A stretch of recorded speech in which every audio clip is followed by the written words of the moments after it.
Hello, and today we're discussing soldering boards with Bill, behind the bench with Bill. Hello, Bill, how are you? Hi, Peter. Great to see you, and I'm going to now move from this side of the bench to the other, and we're going to get stuck into it.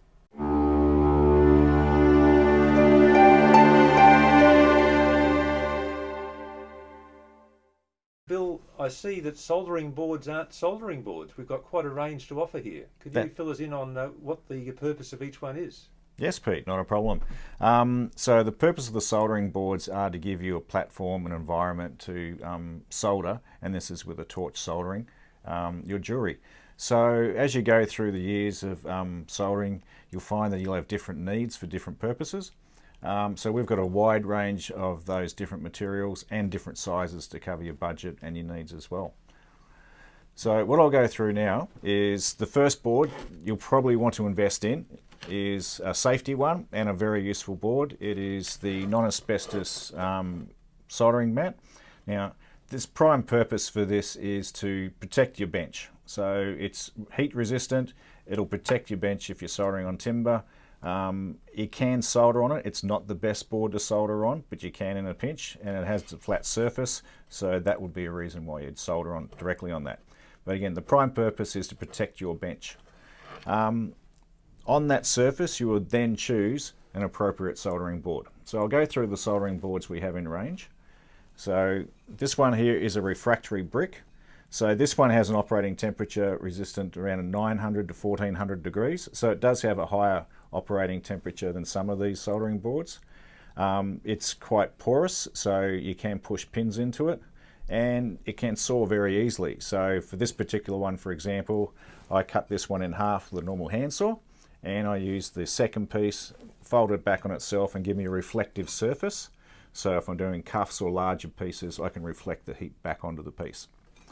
Probably one of the first soldering boards you'll end up with these two as a beginner and starting off.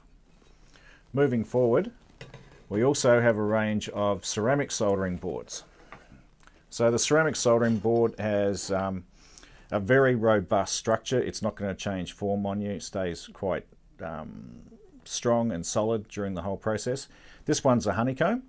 So the honeycomb soldering board has these little pockets there that will trap the heat and reflect the heat back onto your piece.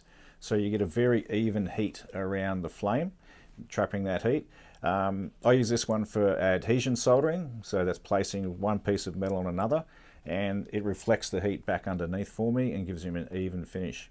You can also pin through this. You can't push into it, but the holes are sufficient size that you can put pins in there like titanium wire, that sort of thing, to hold pieces in place for you.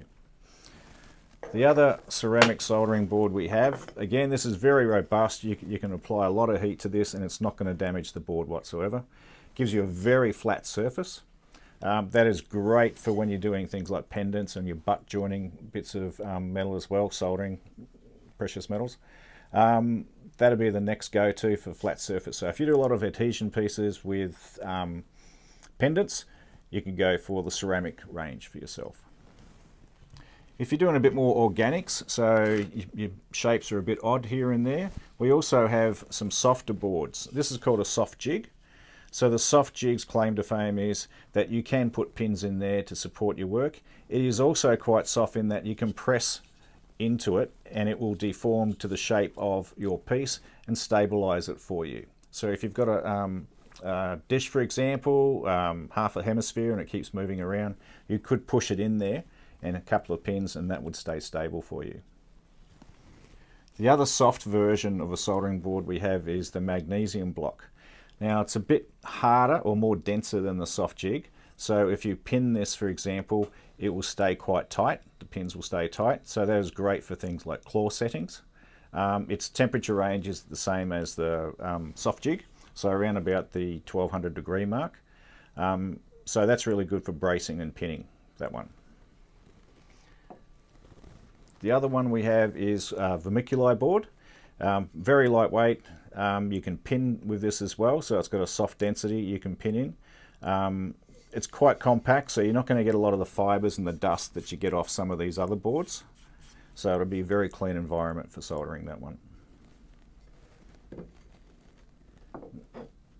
The next one we have is a high temperature soldering board.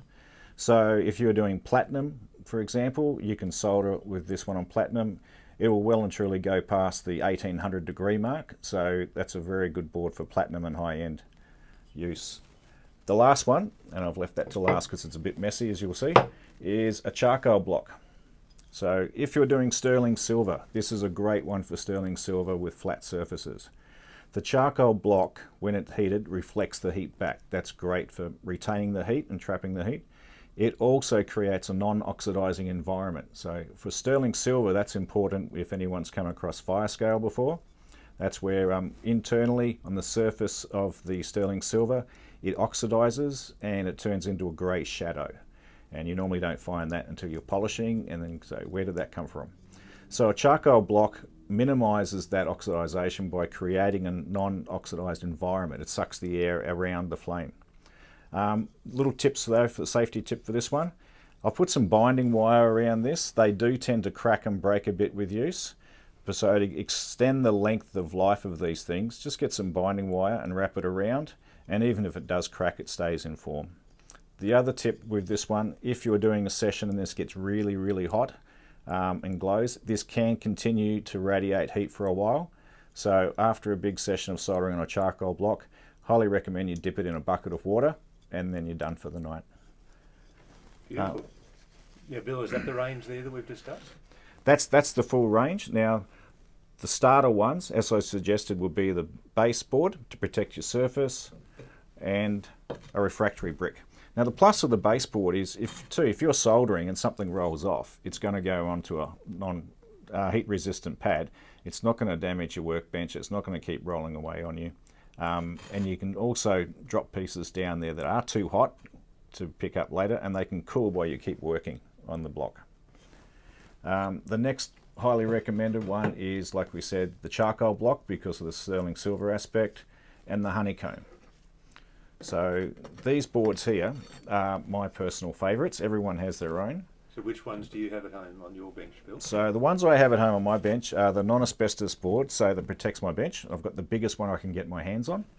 The refractory brick, because I can cut this and do the reflective heat back onto it. Sterling silver really does minimise the fire scale, so that's a great one for sterling silver users. And adhesion pieces with the honeycomb. Reflects the heat, traps the heat, gets the heat back underneath your plate so you can solder two pieces together. And that's the introduction to solder boards. Excellent, Bill. Well, that's a great summary of all of these soldering boards that AJS has to offer. If you're interested in any of these particular soldering boards, just go to ajsonline.com/soldering, and there'll be a page there with all of these boards listed, and you'll be able to buy to your heart's content. Thank you.